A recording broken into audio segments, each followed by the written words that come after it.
Ritual Hindu itu sebenarnya adalah teknologi. Jadi kita melihat Banten di tempat tadi itu sebenarnya teknologi spiritual. Kita melihat kayak barang ini mewah ini kayak laptop, kemudian alat shooting dan sebagainya. Kita lewat di sana begitu biasa saja. Coba ada canang di atasnya atau di bawahnya. Berbeda kesan kita. Siapa membuat demikian itu? Banten itu. Kenapa? Karena Banten itu adalah teknologi itu. Dan Banten tidak mungkin akan hilang di dunia ini. Ritual tidak akan mungkin hilang. Kenapa demikian? Karena kecuali kalau semua orang menjadi yogi, baru hilang nanti Banten. Karena kenapa? Karena dirinya sendiri adalah Banten. Kalau selama dirinya belum bisa jadi Banten, jadi ritual itu, selama itu Banten masih ada. Jadi begitu kita mulai dengan Om itu, dia bergetar dan kemudian proton elektron yang merupakan potensi dasar dari Brahma itu, warna merah, dia akan membentuk nanti lingkaran yang kemerah-merahan itu. Kayak uang dapat itu, tapi warnanya merah-merah kabur. Ada yang merah terang dapat, ada yang kuning, kalau kuning itu Mahadewa. Jadi mantram itu sendiri seperti kukul, seperti bel yang mengumpulkan sifat Tuhan yang triguna yang di dalam alam semesta itu membentuk satu kesatuan di tempat yang dipuja. Jadi dewa itu ada di balik seluruh ciptaan ini, Dewa Brahma. Nah kemudian itu ya Budi, Manas, Ahamkara, Akasa atau Ether, Wayu, nah, baru Teja. Jadi kalau kita mempelajari teori penciptaan alam semesta menurut Barat, yang teori Big Bang, jadi di situ ketemunya teori Big Bang itu.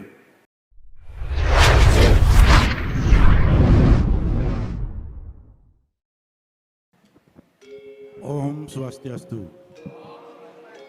Om Guru Brahma Guru Wisnu Guru Dewa Maheshwara Guru Saksat Param Brahma Tatsmai Sri Gurave Namah. Om Ajnana Timirandasya Jnananjana Salakaya Chakshurun Nimilitan Yena Tatsmai Sri Gurave Namah. Om Santi. Bapak Ketua PSN Kurbil Jawa Timur yang saya hormati, Ketua Parisade, Pembimas, para tokoh, bini sepuh, Pak Prof. Tantre di organisasi Ikatan Cendekiawan Hindu, beliau atasan saya, walaupun organisasi sosial, para pinanite, umat sedharma, hadirin yang saya hormati. Tadi sengaja saya mengambil hanya 2 mantram untuk mengawali apa yang saya sampaikan, tapi yang terpenting itu yang nomor 2. Yang nomor 2 itu esensi doa, itu artinya, mantram itu artinya, saya memohon kepada Tuhan bahwa saya tidak berpengetahuan apa-apa. Tapi saya mohon Tuhan supaya memegang dahi saya. Sehingga begitu saya buka mata saya melihat bahwa semuanya ini Tuhan, itu maksud. Jadi ketika saya berhadapan di depan Tuhan, bahwa ini kehadiran umat semuanya adalah Tuhan, kenatipun kata-kata saya salah, didengar benar oleh Tuhan. Gitu. Jadi kalau dari pandangan itu tidak mungkin salah saya berbicara karena salah sendiri didengar benar oleh pendengar. Jadi pada kesempatan ini saya diminta oleh panitia untuk menyampaikan tentang teologi Hindu yang dimaksud itu. Jadi di era digitalisasi, di era sosmed yang sekarang ini, para pinanite ini benar-benar sangat penting untuk memahami ini. Karena pertama, kata teologi itu sendiri itu bukan khasanah dari kosakata milik dari kata kita, bukan. Itu bahasa dari bahasa Yunani kemudian menjadi bahasa Inggris, kemudian menjadi bahasa Indonesia. Artinya ilmu untuk mempelajari tentang Tuhan. Tetapi kita tidak boleh ujuk-ujuk meminjam kata teologi itu kemudian kita melakukan cocologi di pengetahuan kita. Tidak boleh begitu. Karena teologi ini memiliki apa yang disebut dengan framework istilahnya, itu tata kerja keilmuan. Jadi setiap ilmu memiliki tata kerja. Fisika, matematika, biologi itu ada cara kerja keilmuannya yang tidak boleh pelajaran biologi kita bahas dengan ekonomi, itu tidak cocok, tidak nyambung itu. Kalau ada upaya untuk mencocokkan itu tanpa memiliki apa yang disebut dengan pengetahuan interdisipliner, tidak memahami kedua pengetahuan itu menjadi ilmu cocok logi, dicocok-cocok gitu. Nah, itu berbahaya itu, membuat orang bertengkar itu. Jadi teologi ini berasal dari bahasa asing, menjadi ilmu pengetahuan yang mempelajari tentang Tuhan, tapi karakternya beda dengan teologi Hindu itu. Saya sudah sindir sedikit tentang asal mula teologi Hindu itu tadi. Di awal saya diminta untuk memberikan sekilas tentang Santi Puja itu. Jadi sangat berbeda. Oleh sebab itu kita harus berbangga, kita memiliki perbedaan di mana teologi Hindu itu bisa menjadi payung semua isme. Jadi apapun kepercayaan orang itu bisa masuk di Hindu. Makanya disebut dengan Sarwa Brahma Tattva. Jadi teologi kasih semesta. Ini saya pernah menulis buku waktu saya tamat S2, judul bukunya Brahma Widya Teologi Kasih Semesta. Nah kemudian pada hari ini karena berkaitan dengan Santi Puja, saya hubungkan itu antara teologi kasih semesta atau Brahma Sarwa Brahma Tattva itu hubungannya dengan penggunaan genta, penggunaan puja dan genta bersama dalam puja itu. Jadi seperti yang dilakukan oleh pemerintah Bali menyambut G20 waktu ini, menurunkan 1.200 pinandita yang sama juga melakukan Santi Puja. Ada pertanyaan lewat WA, lewat Facebook itu, sebenarnya Santi Puja itu dari mana asal usulnya? Ada mengatakan begitu baru-baru. Santi Puja ini menjadi populer, padahal itu sebenarnya barang yang sudah ada sejak zaman dahulu di Weda sudah ada. Tetapi populer ketika ada pandemi. Ketika pandemi itu ada beberapa organisasi spiritual yang melakukan tentang Santi Puja yang bermaksud untuk memohon kedamaian. Nah, jadi hari ini saya memfokuskan kepada teologi Hindu, bukan teologi dalam pengertian yang terminologi teologi. Kalau itu dibicarakan nanti terlalu lama, kecuali nanti di sini ada kelas kuliah begitu misalnya. Jadi saya fokus kepada teologi Hindu tanpa berapologi, tidak ngajubang pendiri, bukan membanggakan diri, tetapi itulah karakter dari teologi Hindu. Bagaimana itu? Jadi sumbernya sebenarnya itu, tadi sudah diucapkan oleh kita semua itu. Om Dewa Santir Antariksam Santir, semoga di surga, di antariksa ada kedamaian. Pertiwi santir, santir di tanah ada kebahagiaan, di air ada kebahagiaan. Osadaya santir, wanaspati santir, semoga di semak belukar dan di hutan ada kedamaian. Santir, ewa santir, sama santir, di mana-mana pun penuh dengan kedamaian. Jadi doa ini tidak ada kata, ya Tuhan kami, tidak ada istilah itu. Ini Tuhan alam semesta. Jadi sudah kelihatan sekali arti doanya itu. Nah itu, ya Tuhan semoga di surga penuh kedamaian, di antariksa penuh kedamaian, di bumi penuh kedamaian, di dalam air penuh kedamaian, di dalam semak penuh kedamaian, di hutan belantara penuh kedamaian, di alam para dewa penuh kedamaian. Semoga semuanya dalam damai.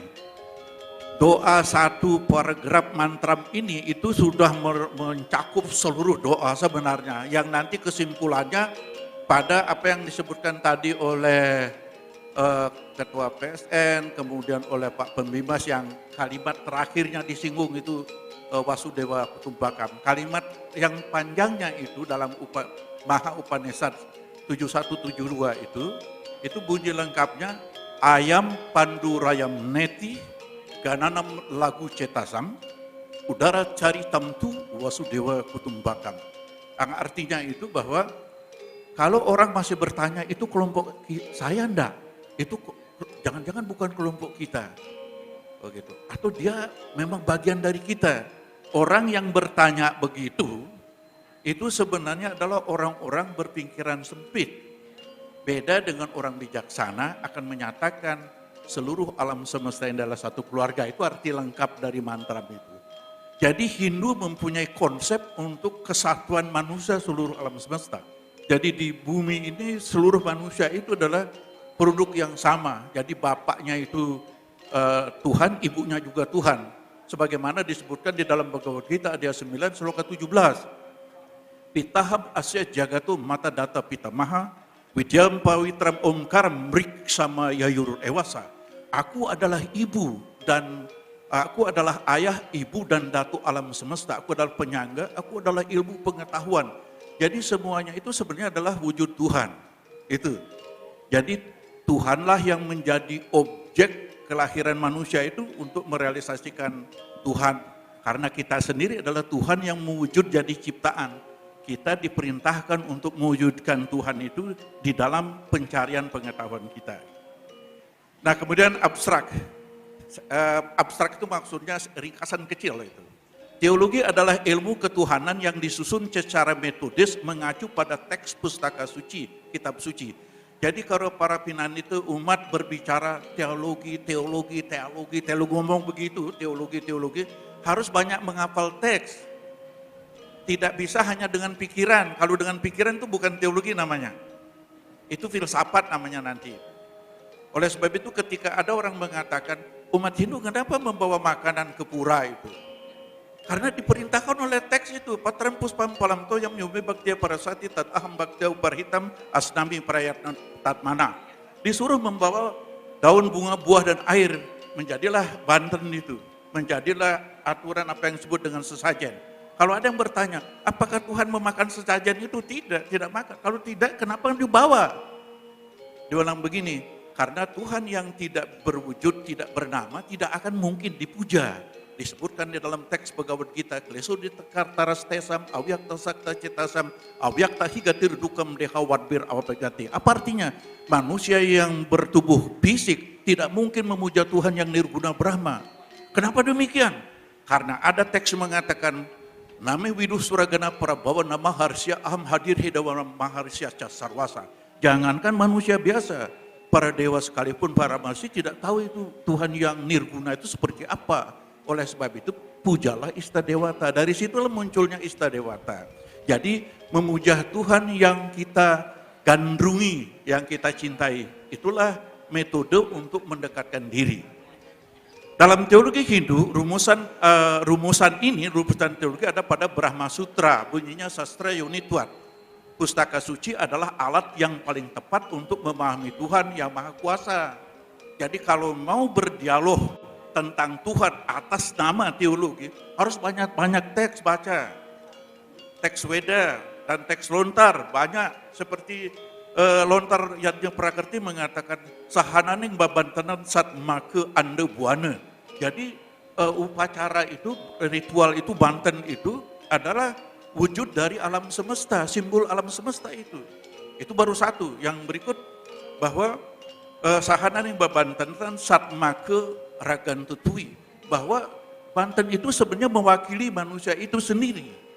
Karena kita tidak mungkin, ya Tuhan ambillah diri hamba, tidak mungkin berdoa begitu, kita wakilkan menggunakan simbol banten. Yang ketiga, sahananing babanten satmake rupaning ide betara. Jadi itu adalah simbol dari Tuhan. Jadi lengkaplah jadi menjadi metodologi. Jadi oleh sebab itu di dalam disertasi saya mengatakan bahwa ritual Hindu itu sebenarnya adalah teknologi. Jadi kita melihat Banten di tempat tadi itu sebenarnya teknologi spiritual. Kita melihat kayak barang ini mewah ini kayak laptop, kemudian alat shooting dan sebagainya. Kita lewat di sana begitu biasa saja. Coba ada canang di atasnya atau di bawahnya.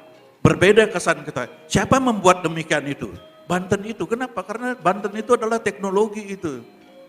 Dan Banten tidak mungkin akan hilang di dunia ini, ritual tidak akan mungkin hilang. Kenapa demikian? Karena kecuali kalau semua orang menjadi yogi, baru hilang nanti Banten. Karena kenapa? Karena dirinya sendiri adalah Banten. Kalau selama dirinya belum bisa jadi Banten, jadi ritual itu, selama itu Banten masih ada. Jadi oleh sebab itu, jangan mengembangkan isu takut Banten hilang itu tidak rasional, tidak logis itu. Nyatanya kita di sini kan tidak ada. Siapa cari orang yang sudah bisa mengatur diri sendiri? Belum ada. Jadi oleh sebab itu, jangan mengembangkan isu khawatir akan kehilangan Banten. Selain itu, teologi juga menuntun kita menelusuri keberadaan alam semesta beserta isinya termasuk manusia dan tindakannya terhadap keteraturan hukum alam semesta dan bumi. Jadi tindakan apa yang kita tadi itu kalau menurut Profesor Tantre, beliau orang eksak itu, jadi pikiran kita itu melemparkan proton elektron keluar pikiran kita dalam bentuk gelombang elektromagnet mempengaruhi semesta. Itulah yang disebut dengan hubungan makrokosmos mikrokosmos. Kita bisa teliti di sini, apalagi areal ini sangat bagus, tidak masuk cahaya matahari. Ketika kita mantram, apalagi menggunakan gente tadi,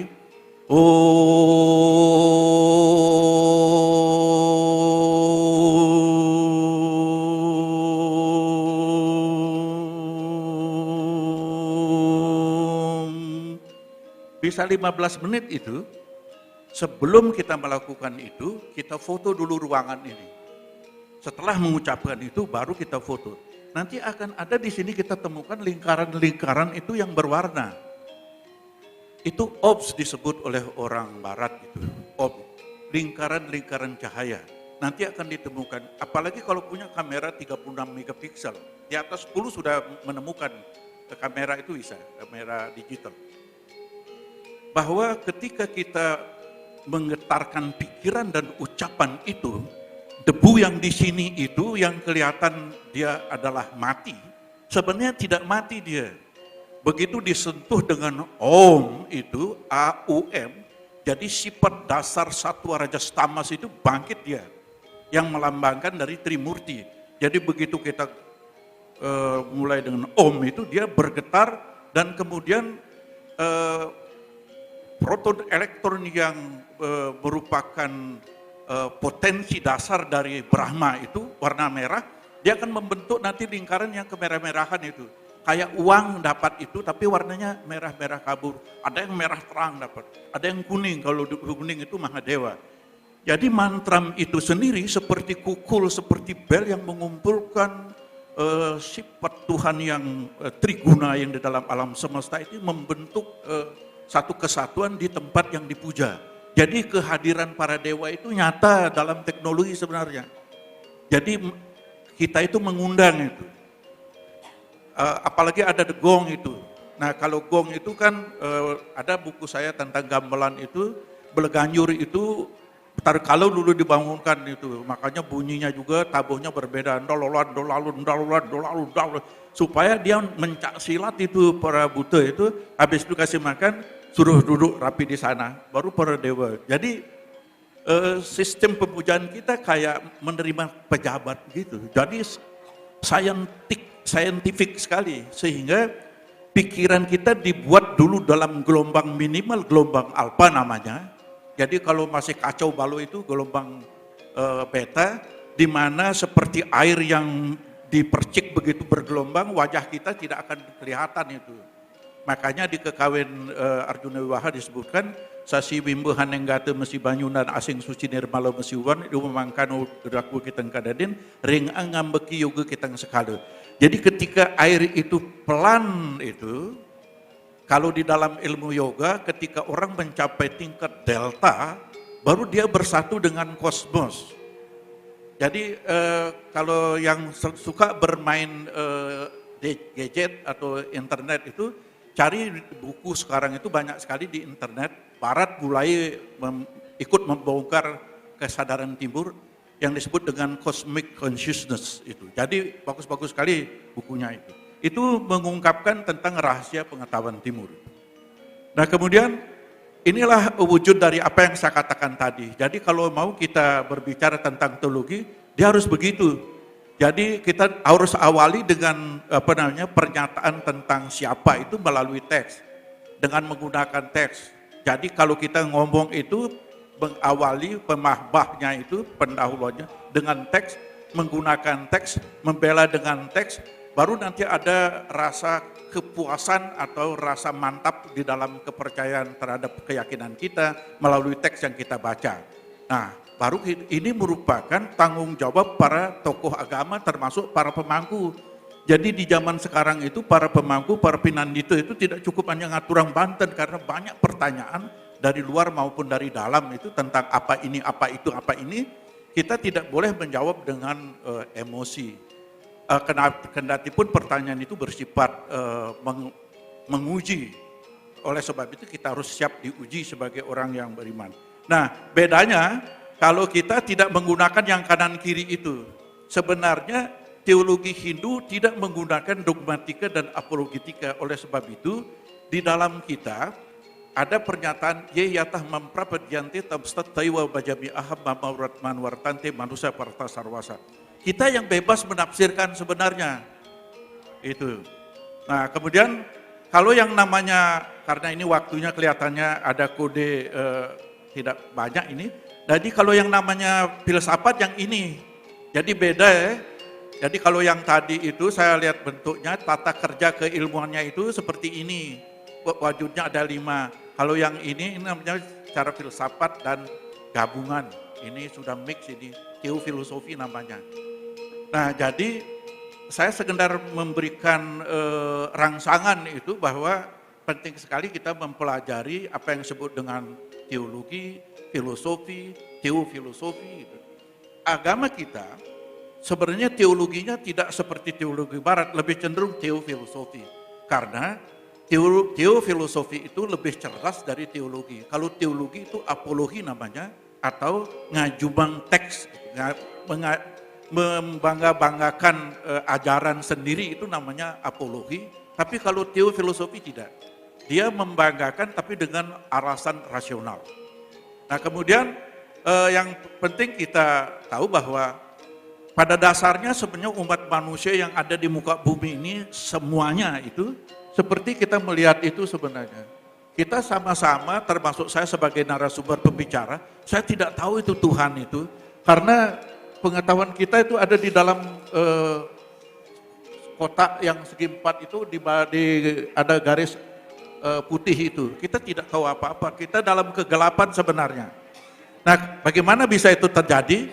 Itu memahami agama mesti dari sini. Awalnya hanya ada kegelapan total dan yang ada di situ hanyalah Tuhan saja. Jadi mestinya orang siapapun dan apapun agamanya mestinya berangkat dari sini supaya tidak memaksa orang untuk harus percaya. Dari sini kita sama-sama kegelapan sebenarnya. Nah kemudian Pustaka Suci Manusumerti menyatakan itu. Ini sudah langsung merujuk ke teks. Ini cara berbicara teologi namanya itu. Saya berani ngomong di atas itu karena ada teks mengatakan. Di mana teksnya? Di Manusumerti itu di Sloka Adhyaya 2 dan Sloka 6 dan 7. Bunyinya bagaimana? Sambil yang bahasa Indonesia yang saja. Ketahuilah bahwa asal mulanya alam semesta ini terselimuti kegelapan. Tak terlihat. Tanpa sifat melampaui daya penalaran atau akal, seakan-akan terselimuti dalam tidur lelap universal. Itu gambaran yang kotak hitam tadi itu. Baru di sloka berikutnya, kemudian dengan kekuatan tapanya, maksudnya Tuhan itu, nyanya besar di situ, yang maha agung, yang maha ada dengan sendirinya, walaupun tanpa wujud menciptakan alam semesta ini secara bertahap dari maha buta, atau pancamuda, unsur alam, dan lainnya yang melenyapkan kegelapan. Itu di dalam Manodharma Sastra Adhyaya 2 Sloka 6. Berikut yang 7, Sloka 7. Ia yang di luar jangkauan pemahaman indria, halus tak berwujud, kekal, yang tak terukur, asal mula dari semua ciptaan ini. Asal mula dari semua ciptaan ini. Oleh sebab itu kalau berdasarkan teks ini, kita menghina apapun itu, kita menghina Tuhan, termasuk apa yang saya katakan tadi, sarwa buta nama sekarang kesawam para tiga cati, apapun yang kita puja, kita hormati, penghormatan itu sampai kepada Tuhan. Sarwa buta tiras karam, menghina artinya tiras karam itu. Sarwa buta tiras karam kesawam para tiga, apapun yang kita hina itu, mau meja, mau tanah, apa itu, penghinaan itu sampai kepada Tuhan. Ini asal mula dari teks itu. Yang memunculkan dirinya dari dirinya sendiri. Jadi alam semesta ini muncul dari diri Tuhan itu sendiri. Jadi kalau di dalam Upanishad disebutkan alam semesta ini seperempat fisik Tuhan. Jadi ketika kita menghormati alam ini, kita sebenarnya sudah menghormati Tuhan. Tapi baru seperempatnya. Karena 3/4 lagi tidak terdeteksi di alam beliau. Nah kemudian ini. Jadi kalau Bapak dan Ibu para pinandita yang baca tentang Hiranyagarbha itu, ini sebenarnya. Jadi pada waktu tidak ada apa-apa, kalau kita ketemu dalam buku Jawa kuno itu, Duk Tan Paran Hanenur itu. Jadi itu sudah gabungan bahasa Arab dengan bahasa Jawa kuno. Dibilang bahwa pada waktu awal mulanya itu tidak ada apa, kemudian ada cahaya. Ini yang dimaksud itu. Duk Tan Paran Hanenur, kemudian itu. Ini sebenarnya masuk yang dibahas oleh teori Hiranyagarbha ini oleh Thomas Hawking. Menjadi apa yang disebut dengan teori everything itu. Nah, ini rumusannya ada di dalam Brihad Aranyakopanishad 141. Atma Wedam Agra Asit Purusawida. Jadi artinya itu pada awal mulanya dunia ini adalah roh dia. Nah kemudian roh itu seperti apa? Seperti itu sebenarnya dia. Jadi kalau orang yang belajar tentang fisika kuantum akan menyatakan bahwa dia hanya merupakan denyut saja. Jadi di dunia ini tidak ada yang seperti itu. Jadi kalau kita menggunakan alat yang canggih itu, hadirin itu nanti berupa padatan-padatan dari getaran itu. Jadi ada kayak berbentuk mecocol apa namanya itu ya? Bahasa Belelem mecocol itu apa? Bertumpuk, ada tumpukan yang di situ ada tumpukan, di situ ada tumpukan itu. Tapi bergetar semua begini, tidak ada yang tidak bergetar, baik benda mati maupun benda hidup. Jadi itulah yang diresapi oleh apa yang disebut dengan triguna. Triguna masuk dalam denyut itu. Jadi kalau kita jelaskan ini kan berarti apa yang disebut dengan panteisme, menyembah segalanya adalah benar. Jadi pengetahuan kita itu melampaui dari pengetahuan yang biasa itu. Nah kemudian kita lihat itu. Nah itu inilah asumsi Astaprakrti. Itu yang disebut Astaprakrti tadi, ada 8 di dalamnya itu, yang kerunyut yang bergetar itu ada 8. Budi, Manas, Ahamkara, Akasa, Wayu, Teja, Pah, Pertiwi. Itu jadi 8 anunya itu. Nah, ternyata yang di belakangnya itu adalah beliau itu. Di belakang denyutan itu adalah beliau. Siapa itu? Dewa Brahma itu. Jadi dewa itu ada di balik seluruh ciptaan ini, Dewa Brahma itu. Nah, kemudian itu ya Budi, Manas, Ahamkara, Akasa atau Ether, Wayu. Nah, baru Teja. Jadi kalau kita mempelajari teori penciptaan alam semesta menurut Barat, yang teori Big Bang, jadi di situ ketemunya teori Big Bang itu. Jadi langkah cara berpikirnya Barat itu di ini accident bro. Jadi muncul tiba-tiba itu. Ini sesuai dengan teori kondensasi itu. Kondensasi listrik di mana udara bergesekan meledak, tapi tidak ada dari bawah ini. Jadi berapa 14 langkah itu tidak dilalui oleh Barat itu, karena dia tidak menempatkan Tuhan dalam ciptaan. Dia ciptaan yang disebut dengan alamiah itu. Nah kemudian setelah meledak jadi api, baru jadi air, kemudian baru jadi pertiwi. Nanti kalau akan kiamat itu ke sana balik masuk ke dalam Tuhan sendiri. Nah jadi rekaman dari genta yang kita bunyikan dan mantram tadi sampai sekarang masih terekam itu sebenarnya di tadi tempat yang kayak bintik-bintik itu. Sampai sekarang masih terekam di sana. Dan suatu ketika kalau ada orang meneliti membawa alat yang sensitif, bunyi itu masih didapatkan di sana. Dan menggema ke atas itu. Nah kemudian masuk ke teologi Hindu. Jadi teologi Hindu itu persis gambarannya seperti itu sebenarnya. Indah sekali dengan berbagai macam perbedaan. Itu yang disebut dengan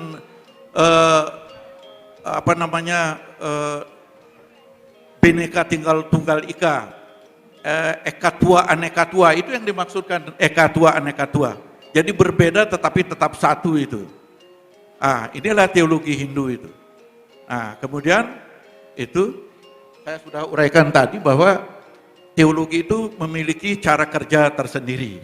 Saya agak cepat, nanti saya khawatir habis waktu. Nah kemudian Pak umat sedharma sering mendengar itu apa yang disebut dengan Brahma Widya. Brahma Widya itu bukan teologi. Brahma Widya itu adalah ilmu ketuhanan. Di dalamnya ada 3 itu. Yang pertama teologi, itu namanya Brahma Tattva.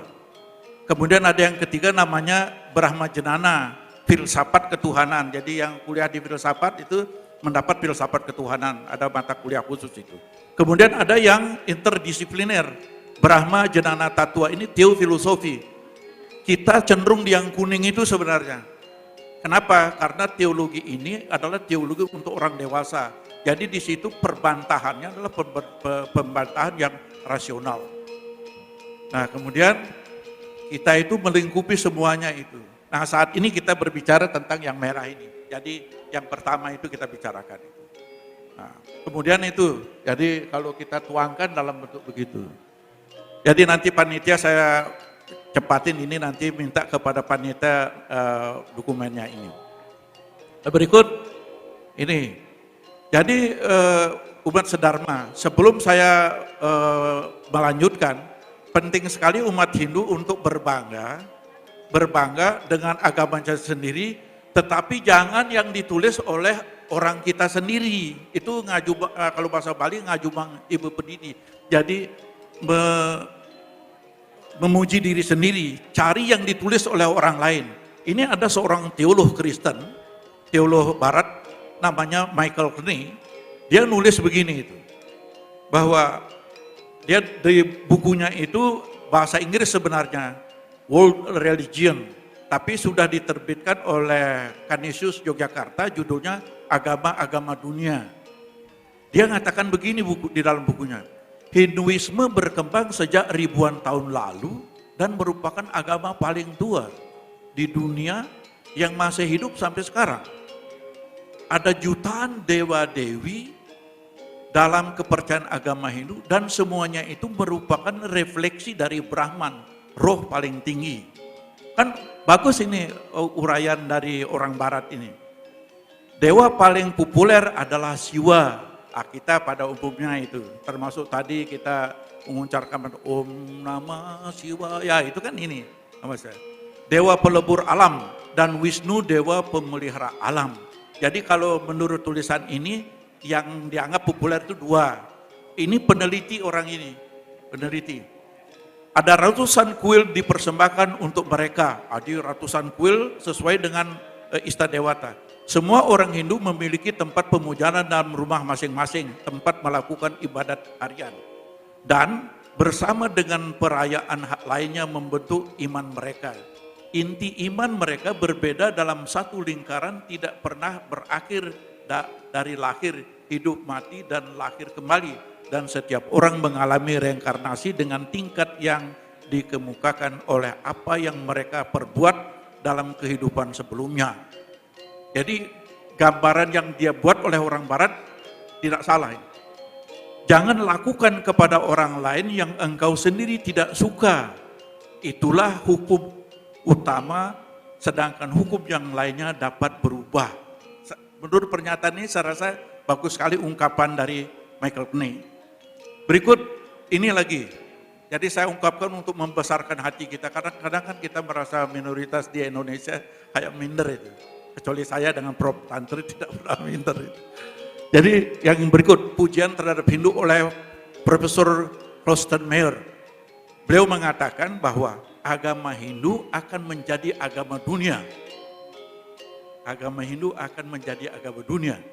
Agama Hindu akan menyebar melalui karya-karya para intelektual dan para penulis yang telah menemukan esensi ajaran Hindu.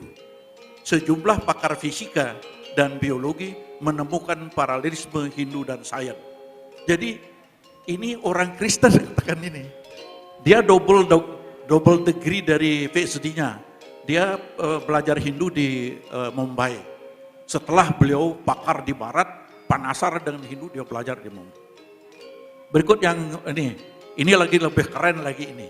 Ini 40 tahun dia. Orang ini orang tidak peduli dengan agama apa. Dia tidak menganut salah satu agama. Ini namanya Anibesan.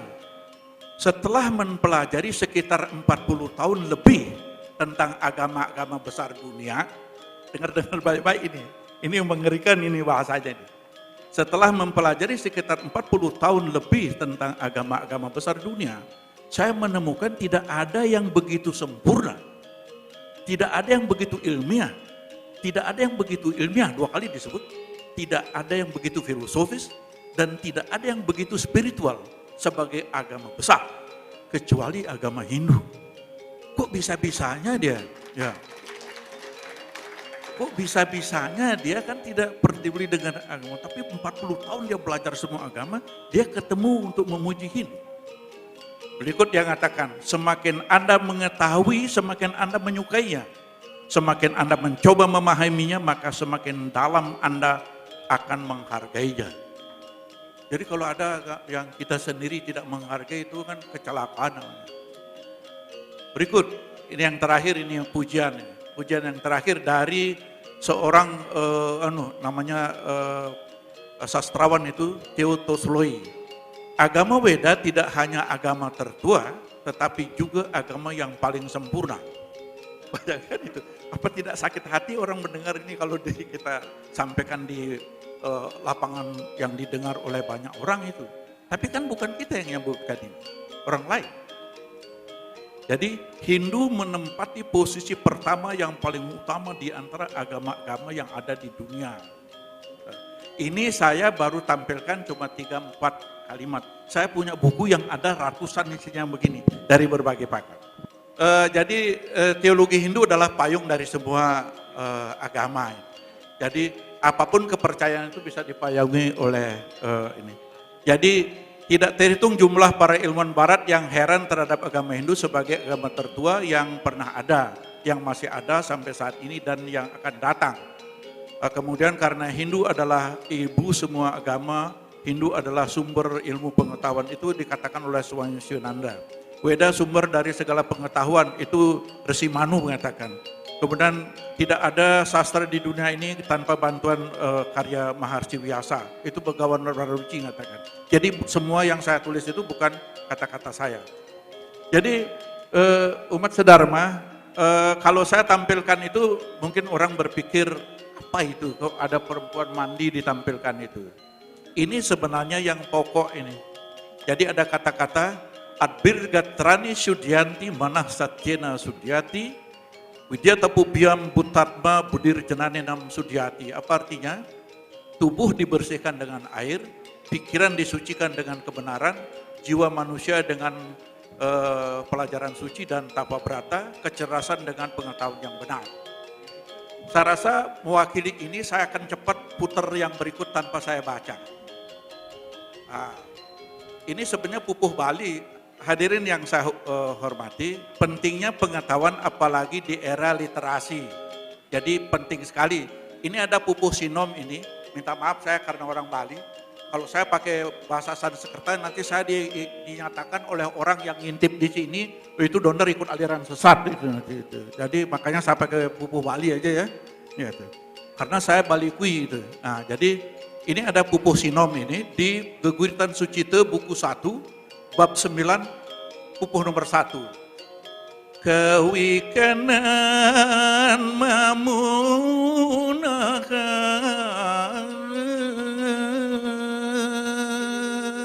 Pengetahuan itu memusnahkan. Pengereng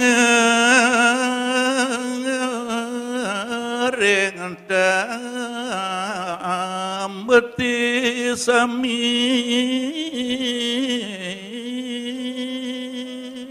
melenyapkan semua kebodohan, pengetahuan itu. Sakancan larane ngajaga